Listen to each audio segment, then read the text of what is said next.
Hi there, Glocal citizens. Welcome back to the podcast that inspires a borderless mindset around manifesting a new world. I am your host, Florence Adu, coming to you from another new garden in Accra. I've really enjoyed finding new places to host interviews and talks here in Accra. And this place is called the Northridge Cafe, which is edged by some really wonderful palm trees that are providing wonderful shade. And I believe the fig tree that someone didn't take down but built this building around is, I don't know, it's like an aki tree, it looks kind of like, but it's just one of the old, one would call it probably like a cemetery tree, but I'll take a photo and maybe share that with you all so you can get a sense. But nonetheless, we are here in the Northridge neighborhood of Accra, and my guest is another flashback forward. We're going back to, I think it was 2023, yes, when we first connected, and that was through another platform that's here, the Ahaspora platform, which our recent guest, David Hushful, was one of the co-founders. So full circle. It's a lovely thing. So let me get to her bio and we will find out what's new with our guest. She's a leadership strategist, resilience coach, and organizational advisor dedicated to helping mission-driven organizations sustain their impact without sacrificing their people. With 14 plus years of experience in social impact leadership, public speaking, and organizational change, she has worked with leaders across North America, Africa, and Europe to prevent burnout, build resilient teams, and create lasting cultural shifts at both the individual and organizational levels. She is a sought-after speaker and facilitator. She integrates mental resilience, emotional intelligence, and strategic leadership to help leaders navigate high-pressure environments without falling into unproductive burnout loops. And she has some really new, interesting projects and programs that I think we'll have a great time understanding and learning more about. Which I want to make sure, Hawa Kombian, welcome to the podcast. Thank you. Thank you so much, Florence. I'm so happy to be here. Yes, and more say welcome back to the podcast. So refresh our memories. Where are you from? Where are you local? And what is your craft? Great. So I am a Northern Ghanaian from my parents' side, but I myself was born in Western Canada. So definitely bridging two kinds of cultures and mindsets. And right now I have the distinct pleasure of being local in Accra, in Ghana.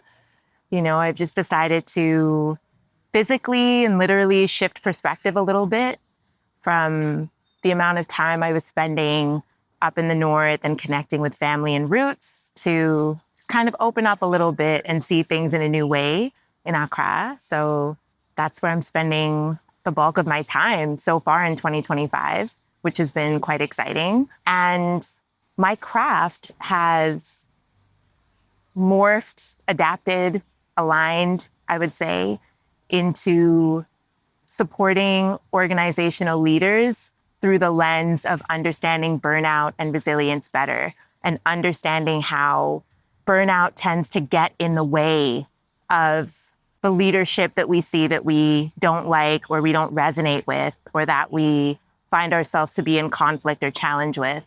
And so really wanting to understand those deeper roots so that we can address the problem differently and use it as an opportunity to grow.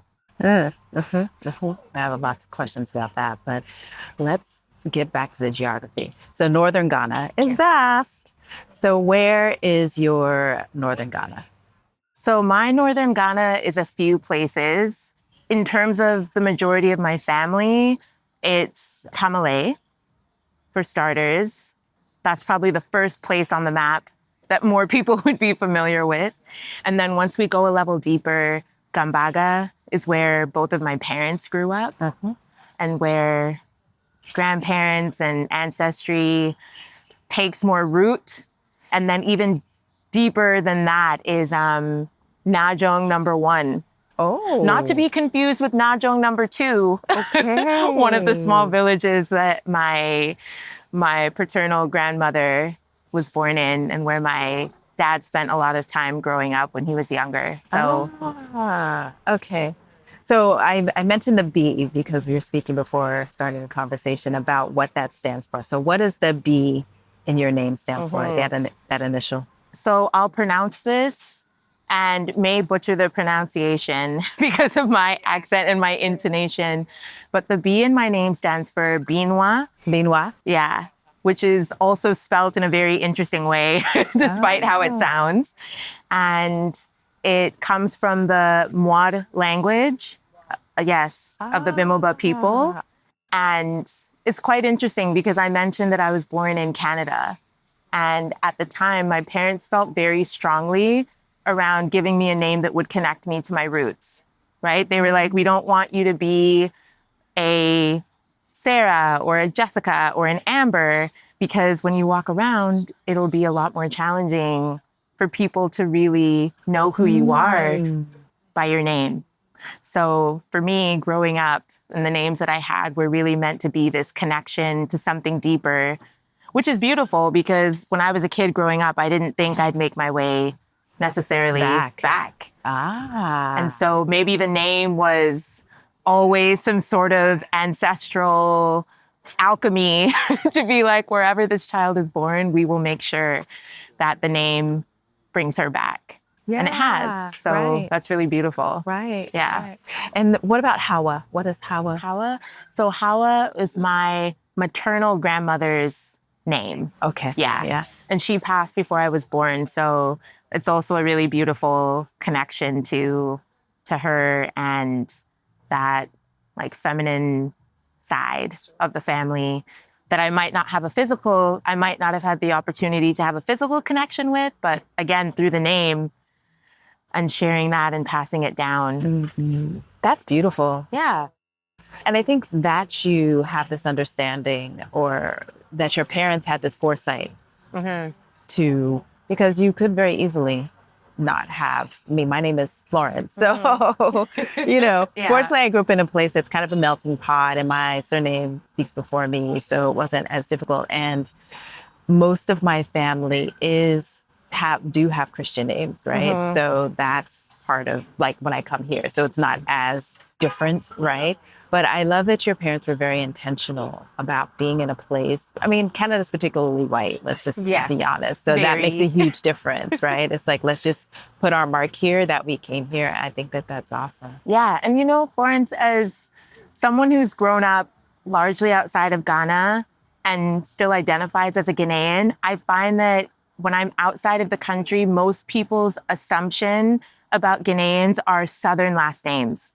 So most people, even if I say my last name, they wouldn't put most people together. are not connecting the dots. And my last name also sounds a little bit more French. So people are also kind of like, are you Francophone, right? So being able to add in first names that connect me to the North in a way that isn't purely like a name that has a religious connection as well, right? Because most people either have Christian names in the South or you get a lot of Islamic sounding names in the North. And so to have a name that's more connected to my tribe's language is dope. I'm realizing it now as I say it to you. Like it's quite incredible. So I'm grateful for that. Okay, awesomeness. All right, so remind us, where was your Canada? My Canada, again, is a little all over the place. So I was born in Western Canada in Alberta. Okay. Mm-hmm. And then after, again, my family traveled a decent amount growing up, but then I came back to Eastern Canada in Nova Scotia to do university. Oh, wow. Okay. And then I took my gap year in Ghana and then went back to French-speaking Canada to kick off my career. And so that's Quebec. Yeah, Quebec, Montreal. Okay. Yeah. And before you came, you were in Montreal. Before Yes. you relocated, or Exactly. this before I came back to Came Ghana. back to Ghana. Yeah, I was largely in Montreal. Okay. Yeah. Wow. So you're a proper Canadian too. Yeah. Yeah. Not by design, like purely just by kind of following, God, the universe, just by following intuitive direction and just getting these opportunities to live all over and see the country. Yeah. Yeah. Interesting. Okay. All right. Let's get back to your craft. Yeah. And let's talk about what are the symptoms of burnout? Yeah. I love this question because I think anyone you ask would have a different answer. And this is what makes it such an interesting topic. And so the analogy that I like to use, or the imagery I like to use, is think about an iceberg, right? Think about an iceberg in water. And the iceberg is actually your symptoms of burnout, and the water is your emotional capacity. So for many people, burnout starts with brain fog and feeling really tired with all the different decisions that you have to make. And most of us have normalized that. Most of us don't think twice about the slight headaches and the brain fog that we experience in our leadership roles. We've normalized it. Right. And so such a big part of this work is being able to confront and have that awareness around the fact that some of these minor things that either you brush off or the people around you brush off or have normalized are actually the early warning signs, right? And at that point, if we're looking at the top of the iceberg, your emotional level is still relatively high, right? It's only the top that you can see. Yep. But as we continue to go down, as your emotional level goes down, ongoing stress and fatigue, and especially in the workplace, and especially the times we live in, people are talking about layoffs, especially in the, with the kinds of leadership that we have in the West right now. There's been a lot of funding cuts to people's work.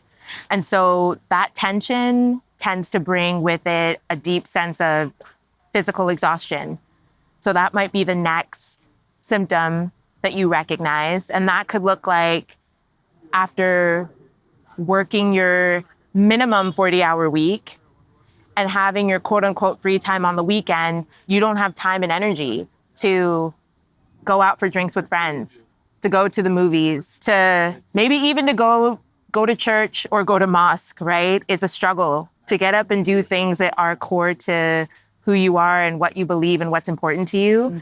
That energy is being prioritized for work. So now the emotional waters keep going down, right? And we can see more and more of the iceberg. And next is illness, physical illness. The manifestation of stress in your body is real. It has been scientifically proven and backed. And you tend to feel it in your body where you're holding the stress, right? And that emotion is where it tends to manifest. So it can look like getting sick multiple times over a couple of months. Like respiratory. Yeah, respiratory, cold. It could just be, again, sometimes that exhaustion that lays you flat on your back, right? And it just... So like fluish. Fluish, yeah, because it weakens your immune system, right? And so that will manifest as the respiratory. I have a cold, I have a cough, especially out here, the malaria symptoms hitting you a little harder when your system is compromised because mentally your energy is being zapped into work. Your nervous system is spending all of its energy responding to the workplace. Yeah. Now we go down now to level 4. It keeps going, right? So level 4, I would say, is when you start to lose care for the work that you're doing. And this is especially significant when we're talking about social impact. Social impact, nonprofit, social entrepreneurship work, because what's so inherent to being a part of that ecosystem or industry is that you have care for people, right? The work that you're doing is because you are trying to support people outside of you to have better lifestyle, better well-being, stronger livelihood. And when you start to wake up and you're like, I'm just not I don't feel connected to what it is I wake up and do every day, I don't care about how the program plan is going to look. I don't care about that partner meeting. And it sounds frivolous, but people know that feeling when you're just like, is that meeting really necessary? And do I really have to be there? Right. So they're just spinning. Exactly.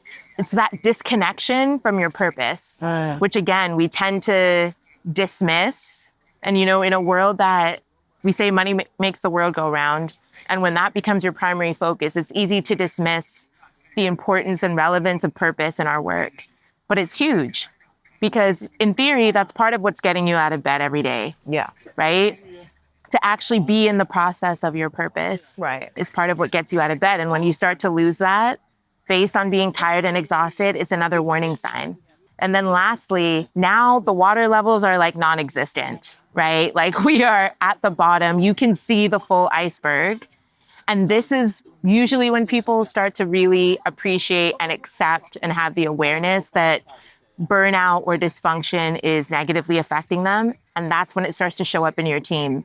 When we're experiencing the conflict, when collaboration is non-existent, when innovation, everybody's favorite buzzword, when that starts to stall, that's when people start to say, okay, something's wrong. Now we need to start finding solutions and fixing things. But that's when you're at your point of last call. People don't have the tools to actually communicate effectively, to be on the same page, to operate in alignment, to prioritize effectively and say, we know what's important right now and what's not important, and we can all move together in that direction. And that's usually when people are like, okay, now it's time to pay attention. Yeah. So what do people do? Because you're going through these symptoms. And so what have you found or observed is the last straw that brings people to you? yeah, this is a good question. I often observe that it's at the point of purpose that people start to really connect and sink in, because usually when you can start to acknowledge that you've lost that sense of purpose, you are actually creating space for your emotions to speak to you and to not fight them, right? And to actually say, what are you trying to tell me right now, right? Like the annoyance that I'm feeling, the triggering that I'm feeling in that meeting from someone, right? The frustration, the sense of not wanting to even connect into this work, the fact that I can only remember myself being exhausted for the last 2 months. What is that actually trying to tell me instead of trying to suppress it and shove it away? And so I think that's when most people tend to reach out, and now they're kind of interested in having a conversation and going deeper and thinking about, how do we navigate this? How do we find a solution that is sustainable? And again, social impact, so much of how we brand ourselves is sustainability. And so to actually kind of wake up and have the realization that the way I'm operating as a leader in the day-to-day is not sustainable. I don't feel good. I don't want to keep doing what I've been doing. I don't think that that's going to stand the test of time. When we can start to reconcile that more, that's when people start to feel more ready and more prepared to walk towards a solution that has more alignment than to stay stuck in this loop that's just never ending until the point when at some point your body tells you no more, or again, something external that you have no control over happens and you're forced to you're forced to really reflect or change your approach to what you've been doing. Yeah. Interesting. So I want to ask you about why the where, but I'm going to ask you more about why the how. How did you figure out this pivot? You know, you were working in the same space, but you have specifically identified something that somehow has risen to the surface. So what were the dynamics? How the why of your pivot? Oh man, this is such a great question.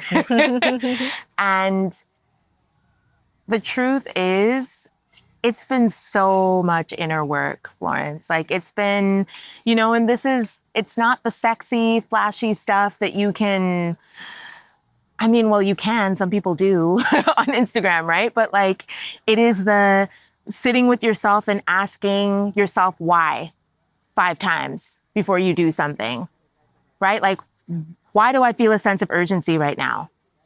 Because somebody told me that something's urgent. Okay, why does that person think that that thing's urgent? Okay, because they're stressed out about things. Okay, why are they stressed out? And being able to get to the root of that in my interactions with other people, and not just going after my brain's neural pathway of, okay, urgency means that I'm automatically pulling an all-nighter and getting something done as quickly as possible, regardless of how it affects my life or other things that are priorities to me, right? And just really starting to ask why I've normalized certain habits and behaviors, right? Like, why have I normalized perfectionism? And what does that do for me? How does it serve me? How does it take away from me? Why have I normalized people pleasing? What does that do for me? What does it take away from me?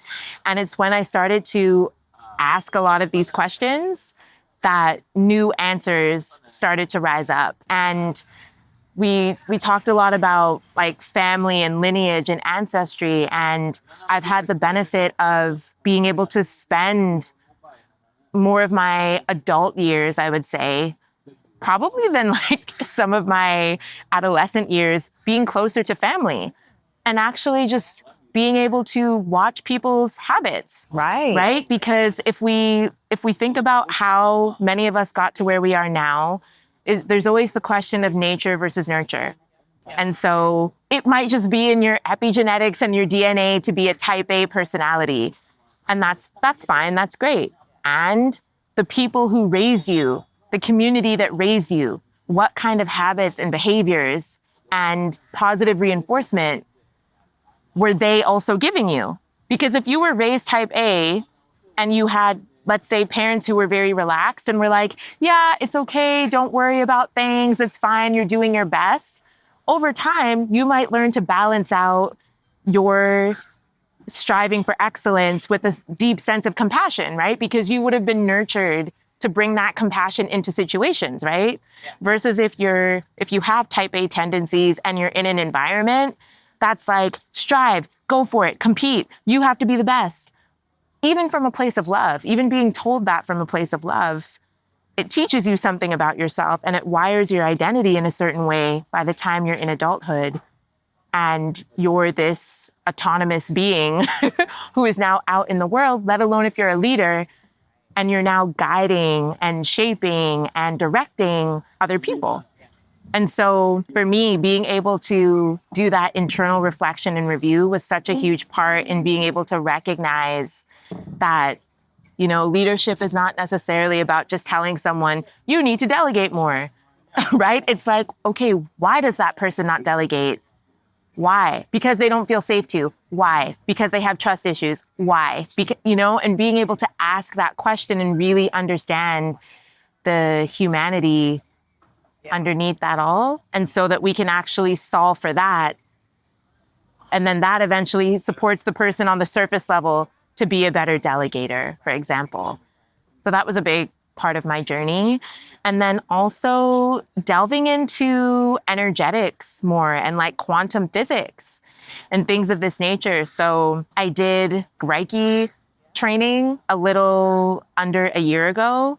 And so just getting better at sensing energy, which I know can sound a little bit woo-woo, but if we take it from the place of emotional intelligence, which is something we've now collectively, it's pretty normalized, understanding the importance of emotional intelligence, being able to read a room, you also get better at sensing your own energy, which is effectively, if I'm going to say that in simple terms, being able to listen to your nervous system so that when you feel that internal pull that tells you, I don't want to do that thing right now, you don't shut it down and suppress it.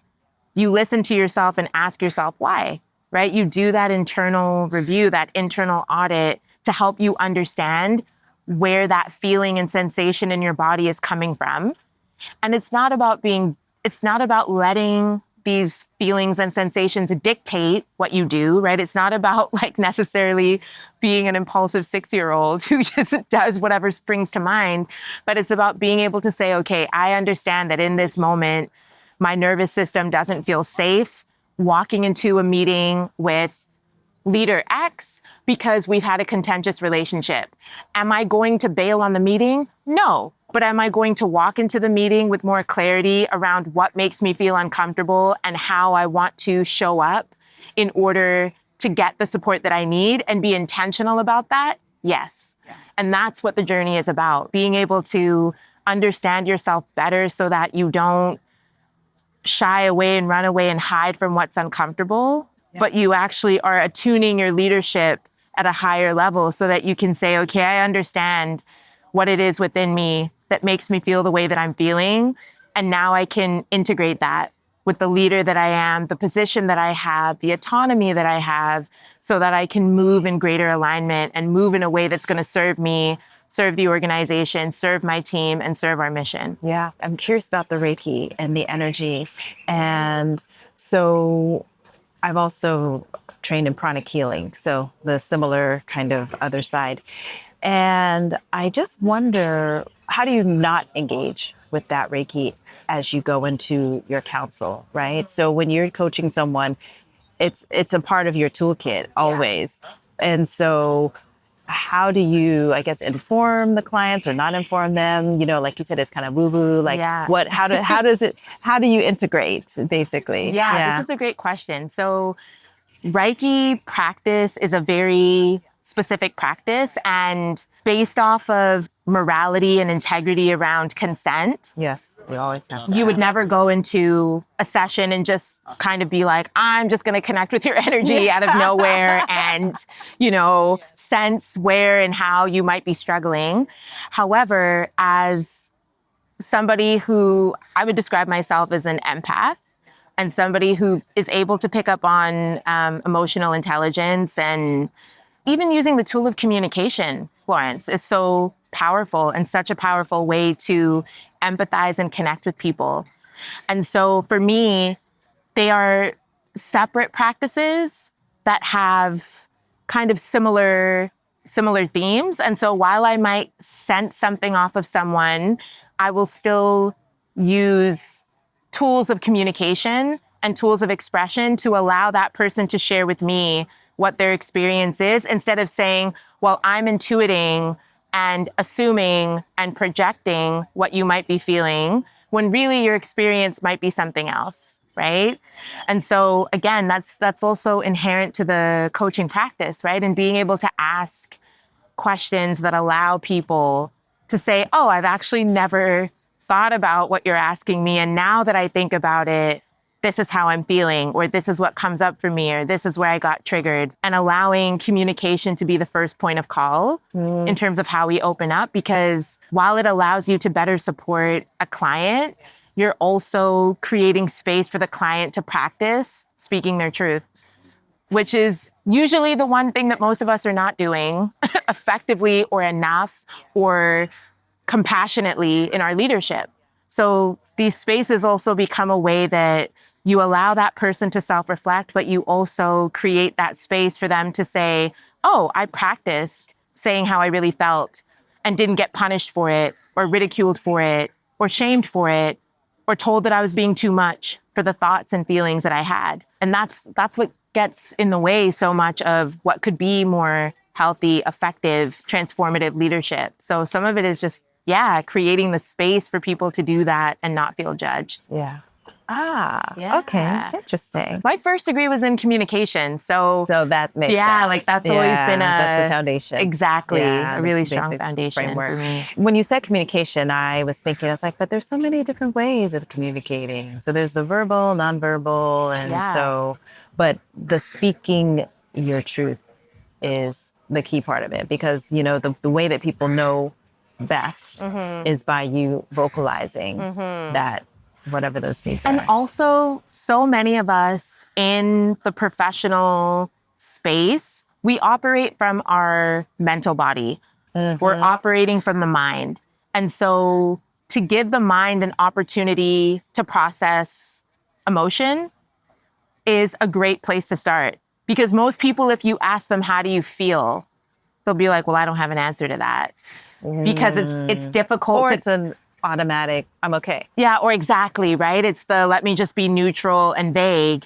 But if you actually ask people to reflect on their experience, then that's often where nuggets will start to rise to the surface, right? And a lot of that will be informed by their nature, by their nurture, right? By who they've been told they need to be successful, respected, loved, right? Whatever it is that they're seeking and whatever fears they have around not being that or not being perceived that way, right? That will start to rise to the surface when we give the mind a little bit of space to process on that level and not to be so strategic about the log frame and 1 + 1 = 2. And if I do this, then that's going to happen, right? To actually just be like, just tell me what your experience has been. And I'm not going to make you right. And I'm not going to make you wrong. This is just a space to normalize sharing that. So I'm curious because you've worked in North America, Europe, and now in West Africa. And a large part of communication is entirely cultural, Yes. right? And it's interesting how that culture infuses itself into the business world because you're working in kind of, professional settings or with people who are professionals and wanting to show up in a way that is primarily, I want to say Western. I want to get away from saying that Western, but yes, we commonly know it as Western, right? Now, in your work, how do you address those variations in working with individuals that are coming from the different cultural perspectives? Is there this common baseline of like, we all are human and then we're just going to all get there? Or do you have to be much more nuanced when you're dealing with coaching someone in the different geographies? Yeah, this is a great question. And my high level answer will be it's a little bit of both. Yeah. Right. And I would say that I probably learned how to context switch very well growing up because, I grew up in Canada with Ghanaian parents and I was also raised in the Middle East for a while. So you get to encounter and interact with so many different people and you get a feel for who your authentic self is, as well as what are ways that I can connect that are going to relate with people in setting X versus setting Y. And I think for me, it's leading with vulnerability, I think is key to this. Because even when there is a cultural divide, right? Even when I'm talking to someone who, maybe I know that they spent their whole life or the majority of their life growing up in the village, and I've maybe lived in 2 or 3 major cities and it's a completely different reality. Right. Being able to lead with, I'm human. There are things that I don't know. There are things that make me feel insecure. And yet we can still be here and have an interaction and an exchange that allows both of us to feel seen and heard. And I have technical skills and tools that can support you with a problem that you might be facing right now. And so I find that usually the best pathway to kind of the technical, strategic, more masculine, let's say, side of working is well connected through being more vulnerable, being more open with people, and just making yourself human. Right. Yeah. I think that's silver bullet. Yeah. Yeah. It's gonna make it really is. And then, yes, in my situation, it definitely helps that I've lived in the village. Even some people consider Tamale the village, like spending a lot of time there and just feeling so comfortable, right? Like really understanding what it is I love about that space and where I feel most cool, calm, collect. Now being able to be in Accra and also being like, yeah, like what are the dynamics and elements of this city that I love and that I gravitate towards? And I think it's the willingness to do that, right? It's the willingness to step outside of a comfort zone, right? Vulnerability doesn't always mean like, here's my credit card number, right? Yeah, right? Like, here's my diary from when I was 12. But sometimes it means being willing to do something you haven't done before because you understand that there's value in that. Okay. All right. So you just mentioned Accra, being in Accra versus the potential village of Tamale. And so let's talk about what your latest Glocal speak would be. So what's a word or a phrase or a saying that's been a part of your local experience? And why or how have you come to value it as Glocal speak? It can be anywhere that you have felt local. Okay, so my family, well, I grew up hearing a lot of Hausa, which is Your parents, my speak parents. Hausa. Yes. Which, and for those listening, Hausa is from Nigeria, like from the Hausa people in Nigeria. However, many people across West Africa do speak Hausa, variations of Hausa. It's a widely spoken It's widely language. spoken, yeah. So I grew up with my parents speaking a lot of Hausa and like, you know, picking up words here and there. And I think one of the Hausa phrases that sticks with me a lot is "Ya hanya," Yahanya. which literally means "How was the journey?" And I think it's beautiful because we tend to say that a lot, you know, when people have traveled and have physically been somewhere and come back. And at the same time, over the last year, that phrase has taken on an emotional meaning, a mental meaning, a spiritual meaning. And even as we're sitting here, Florence, 2 years on from when we had our first conversation, Yahanya always helps me come back to how much have we grown? How much have we learned since the last time we completed the loop, right? And even for people experiencing burnout, because I'll be honest and be vulnerable in this moment. For me, this work is a practice that I also do myself, right? It's not so much, hi, I've learned everything about burnout and I'm here to educate other people. It's, hi, I've lived this. I've had the anxious cycles. I still catch myself having perfectionistic thoughts. I still catch myself looking up at the end of the day and being like, I haven't eaten a proper meal today because I've been so focused. It is a constant practice.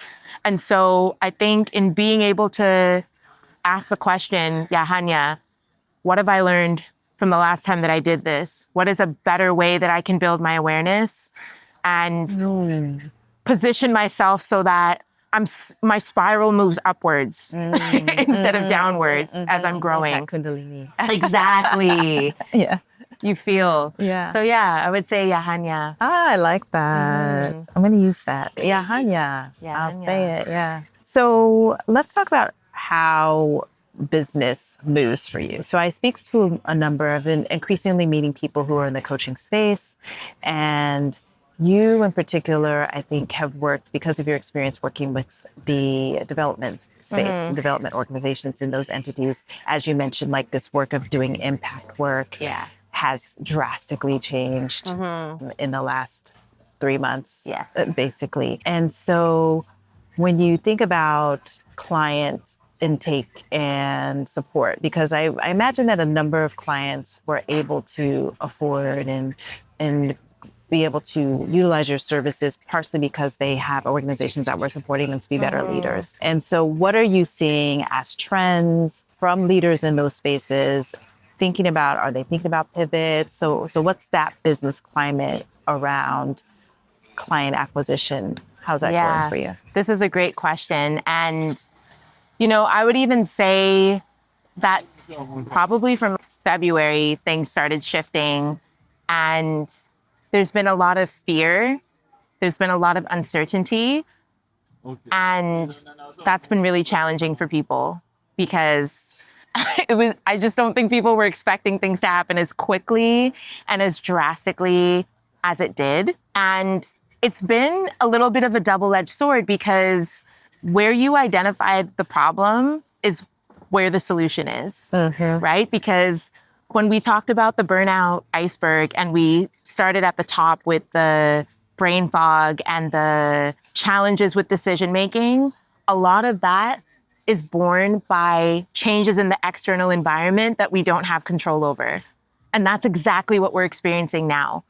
So it's like while people are in the thick of it and there's a sense of panic and I don't know what to do, it's like this is actually the opening and the pathway and the signal to ask you to stop and pause and think about how you want to navigate this with intention versus spiraling into a panic. And so, again, I can totally understand that it's difficult when you're in the eye of the storm to see beyond it. A lot of this work is compassion, meeting people where they're at, creating that space. And that actually brings me to Something that I've shared with you, Florence, is this mini course that I have out right now. I have this free mini course that's out to literally just help people start to gain that awareness of where am I at, and am I actually coming from a place of greater intention, or am I kind of letting these things that I have no control over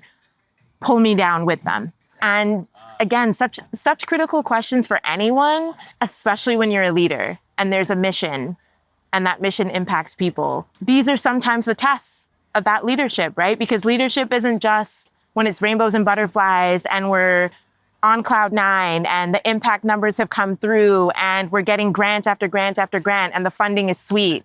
Now I'm happy to be in the leadership position. Leadership is also when it's gritty, when it's hard, when it's tough, when there isn't a playbook. How am I going to steer the ship? Where do I want to steer the ship?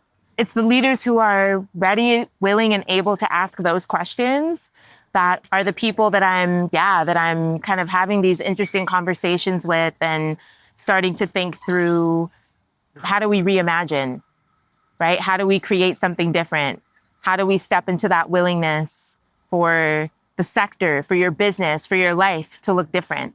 What does it look like once someone has gone through a series or an engagement with you? Yeah. What does that other side look like? Well, now we really get to flip the iceberg on its head, right? Like, so usually the two biggest things I hear are clarity and confidence, Okay. right? Because when we start to attune that inner version of ourselves, when we know our boundaries, when we know what our own limiting beliefs have set us up for in terms of whether it's I don't like to ask for help because that looks like weakness, or whether it's I don't let people know what my needs are because I just want to be that person who can say yes to everything and be reliable. Once we start to identify what those are, it completely changes the way and the tools that we have to interact with people in a way that's more authentic, which I know is an overused word, right? But it's like, what does that actually mean? It means not shutting down who you really are in favor of who other people want you to be. Right. That's it on the Right? nose. Yeah. And knowing that those two things don't have to be in conflict, right? They don't have to be in black and white conflict. Where is the gray area? Where can I have the conversation? Where can we compromise? Where can we prioritize? And I feel like that's one of the hardest things for mission-driven folks to do, because we want to do it all. And the mission is so big and we're so passionate and we have so much energy, which is a beautiful thing. At the same time, fire that isn't contained within a boundary can burn and destroy. And that's what burnout looks like. Whether it's within your own self or whether it's because your perception of productivity at all costs is burning out your team and people are like, yeah, I'm moving on. I can't stay here. Right. Yeah. You just scorched everyone. Exactly. Which is never the intention, right? That's not what we're after, but sometimes being overzealous like that can create that. Sometimes being the leader who's like, I don't ever want to say no to you guys, so I say a lot of what you want to hear, but then I don't deliver. That can cause a lot of frustration on teams, right? And it actually makes people feel like they're not advancing the mission. Because they're just having circular conversations. So these are all so many dynamics on ways that distortions in our leadership can show up. But I think one of the key things is that sense of I'm clear on who I am. I'm clear on who I am not in this moment. And I have the confidence to walk with that. And I have the confidence to be agile and adapt as things come. Right? So having the clarity of who I am without that meaning being rigid in that. Yeah. That makes sense. Yeah. So it sounds a lot like there's a fine line is what I'm perceiving when speaking to people between the need to go to a mental health professional versus a professional or leadership coach. Because a lot of some of the things that I feel like people with the brain fog, and then what might be thought of as depression or all of these things are sometimes confused or what have you. And so when you're working with people, I'm sure you're encountering glimpses of things that, when do you decide, or how do you know when it's outside of your scope of knowledge and expertise to be able to support someone or help someone? Yeah, and this is I'm really glad you asked this question, because it can be a very fine line. And there are points at which people do really need the support of a psychologist, like a clinical psychologist, right? And again, I would bring it back to conversation. Because myself personally, Florence, I've experienced bouts of anxiety and panic attacks where I was on medication at points. And I didn't necessarily go through a traditional route of working with someone clinical. I experienced my symptoms, and through support that I had from mentors, coaches, internal work, and changes to lifestyle, I'm in a much better place than I was at that point. And this is where also, I think the holistic nature of healing becomes a really important concept. Yes, there will be some people who need to be medicated or need to see a certain type of professional. However, and this is a really beautiful way of bringing a bit more of our African approach to healing and wellness and sustainability to the foreign frameworks, let's say, is really this idea of, okay, if you are experiencing, as you said, like brain fog or something around mental health, is it actually that your body is if we can tend to your body and you can get enough rest and you can eat well and you're nourished, is that a pathway towards greater for healing for you? Is it community? Are you that disconnection from purpose? Are you not feeling a common bond with people that you care about or that you have similar interests with? If we get you back in and more connected to community, will that start to resolve itself? Right? So it's really about saying this isn't just necessarily about talk therapy. It's about using communication, empathy, and speech as the gateway to understanding where you have a deficit, where you're lacking, right? Where the reserves have run super low in key areas of your life that allow you to be this well-rounded individual who can navigate and feel empowered and clear and confident in your role as a leader. So I feel like for me, it's if we're having those conversations and I'm hearing concerning behavior or ideation that is just unsafe or harmful, then that's an indication that this person's dealing with something deeper, where I would, in that situation, love to refer them to other specialists or individuals who can help them navigate some of these deeper psychological traumas. Yeah. However, some of these things do really come down to what I think we're fantastic at in Africa is our sense of community. Yeah. Yeah. And playing into that. We're much better. Yeah. Thinking about that idea, because I think the more time we do spend outside, the more we do take for granted in some ways and forget that community matters so much to us in a lot of ways. And so in the line of mindset, what are your mindset hacks? How do you hack your mindset? Okay, so a huge one is the breath, which you talked about, right? And I actually went to my first guided breathwork session here in Accra at the P4 studio at the Thea Cafe. For those who are listening, had a wonderful instructor, Malik. And so I think breathwork is huge. And there are so many ways to do this. I came into it by starting a yoga practice when my anxiety was at its peak, because I just needed to be able to do something where I wasn't looking at a screen. I wasn't having to listen to somebody and process information mentally, where it was literally just move into a pose and just let yourself stretch and just breathe and focus on your breath not being short and panicky like it usually is when one is having a panic attack or experiencing anxiety, but just focus on taking a really long breath, focus on counting to 4. And to this day, when I do yoga, I'm still in that 4 count to just and if I can do that for 30 minutes, I come out of it and the energy has completely shifted. I feel relaxed. I'm like, great, what's next? Like, what's coming up next? I feel ready to take things on. So I think breath work through yoga has been a big one for me. And then in the last month, I have started doing more mirror work in the morning. Now, what is mirror work? So, and again, I'm new to this, but it's a new tool. So I'm happy to share with people. Mirror work is when you use a mirror, or I guess if you have your phone, you can flip it so that you can see yourself, right? But you are looking at yourself and you are speaking to yourself in a kind, compassionate, and loving way. And that is something that most of us do not make the time for. And I remember a stage in my life where I really even struggled to look at myself in the mirror and like what I saw. I would walk past a mirror and intentionally be like, I don't want to see my reflection. Wow. Right? And that speaks to so many unresolved issues around like self-worth, how much you think you deserve or don't deserve. And so, yeah, I've just been practicing it for the last month and it feels really good. I just take a couple minutes in the morning before I kick off work, before I even have breakfast, and just use it as an opportunity to look myself in the eye. And just be like, like just to celebrate my wins, to focus on what I think at the top of the day, what I think is really meaningful.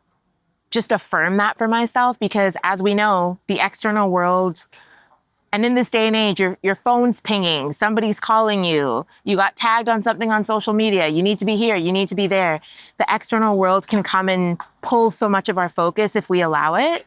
And so it's really helpful and grounding for me as a mindset hack to be like, okay, today I was excited about, or I am excited about this one particular thing. That is going to be a focus. Like, we're excited to do that and to really cement that for myself. Yeah, I love that. That's a new one. No one has ever said mirror work. Really? Yeah, mirror work. Yeah. Okay. Powerful. Yeah, it sounds like, I'll try that. Yeah. Okay, so thinking about where you see yourself with this focus on a burnout piece and being in Accra and just determining what do you see as what's new and next for you in the next year? I think it's grounding into this work more deeply. And similar to what we just said with mirror work, right? Like, it's really starting to discover and unlock new approaches to resilience. Because truly, all of this conversation and discussion around burnout is really so that we can start to carve a path towards resilience. And that's what I'm really passionate and what I get lit up about. This idea of how to live better for ourselves as individuals and for the spaces, communities, organizations where our leadership is seen, recognized, and valued, and has momentum to drive things forward so that we can drive things forward in a way that's healthy and sustainable. And I think for me, Florence, as someone who I do consider myself quite glocal. And I think this year it's actually just really grounding down into being here and being in Ghana and understanding how much this work can grow. Because typically, I'll be honest with you, typically I'm a person who, at least once a year, there's a trip, there's travel, there's, leaving the country. And this year I have not felt compelled or motivated to do that. Like, I have felt very grounded in my own energy and just very at peace with where I am. And I want to continue to explore that. And the more that I explore that, I think it will only strengthen what I'm able to bring forth for my clients and with my collaborators. Because it is that inner sense of peace, right? Like that sense of, I don't need to escape or run away. And whether your escape is you travel, whether your escape is I sit on social media and I scroll for 5 hours, whether your escape is substances, it could be anything, right? It's really this, it comes back to this question of how do I cultivate more of that peace within myself that allows me to show up as best as I can for the people, places, and things that are meaningful. Yeah. Yeah. Okay. I like it. And so when you're not working and showing up for in the work, but all that holistic thinking, who are you when you're not working? Are you a reader, a watcher, a listener? What are some of your favorite reads, Girl, watchings, or I'm so many listens? things. I am that girl who's on YouTube watching way too many video essays and then telling people they need to watch things. I was even telling you before we hit record Yeah, yeah, about yeah. a video essay I want to send you on YouTube. So I am all about learning and expanding my mind that way. Reading as well, all about my Kindle so that I can have unlimited books and unlimited reads available, and also using that as a nervous system regulation tool for me. I have found that as, because in childhood I used to read so much and it was really calming, now as an adult, I find that when I'm going through high stress periods, I'm always like, if I can just get an hour in with a book or a novel, I know it'll bring me, Which makes perfect sense. right? You know, it's that books are an escape. Yeah. Books are an adventure. Like they're just something It's like a different. healthy form of Yeah, escapism, right? yeah, Yeah, yeah. But in a is it? way, Yeah. In right? different parts of your life, right? So, Exactly. yeah. Yeah. So I'm an avid reader. And then, What are you reading now? so right now, I'm reading a novel called Dead Money, which it was funny. I was reading it and I was like, oh, this feels very connected to my work because it's about this tech founder who gets murdered. Sorry to say, but the whole investigation is around investigating his executive team and the people closest to him. That's like off a real story. There was a true story like that. Hmm. Yeah, some tech guy in New York. Interesting. But what's fascinating for me is all of the cultural threads that this tech founder's executive team are revealing to the investigators. And I'm like reading it and I'm like, yeah, like half these people are burnt out. Like half these people are avoiding. Half these Right. people didn't really Right. like the work. Yeah. And they were building out this culture of this socially impactful tech business. And it just felt like a beautiful mirror reflection of the work that I'm doing. And then to read it in this novel and to just kind of peel back the layers on how these people in leadership were like, it's not all it's cracked up to be. And there's been struggle and difficulty. And yeah, just seeing it from that lens. So that's what I'm reading right now. And then also music. That's a big part of you're a musician. Yeah, right? I am a musician and I don't have my guitar with me right now, but yeah, just continuing to write and kind of figure out and find spaces and communities in Accra where music is celebrated and supported. But I have also been going to this poetry, Open mic. poetry Yeah. open mic. For those who are listening, it happens at Cocoon once a month, and incredible people show up and they just share these very beautiful, insightful pieces. And then the folks who attend, we also get some time to just like free write, and people can share their free writing as well. And that's been really nourishing That's for beautiful. me as well. Yeah. So please, we'll have a link to that in the Yeah. show notes. Yeah. Yeah. Nice. At Cocoon, poetry open night, Cocoon. And Cocoon is in Osu for folks that don't know. It's a co-working space / cafe. I've done at least one interview there. So Yeah, it's beautiful. On a Friday evening, when it's a little slower, they open it up for that. And it's great. Wonderful people come through. okay. Well, that's great. So such a nice time catching up. Yeah, this is lovely. Thank you so much. And I'm so grateful to be here in person, looking you in the eye as you ask these questions and as I answer. Yes. Our last conversation was virtually. So it is when we can. Yeah, absolutely. We want to connect. So grateful. Yay. Do you have any last thoughts that you would like to share with our listeners before we sign off?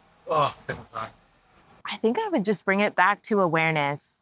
I think so much of this work starts with just noticing without judging, and asking yourself what you would prefer, you know? And it's hard to do this, Florence, like even in just simple ways sometimes. Like I think, and I'll speak for myself, but just sometimes being raised to glorify the struggle sometimes, when honestly the options are infinite, and those infinite options include ones that protect your joy and your peace and your ease.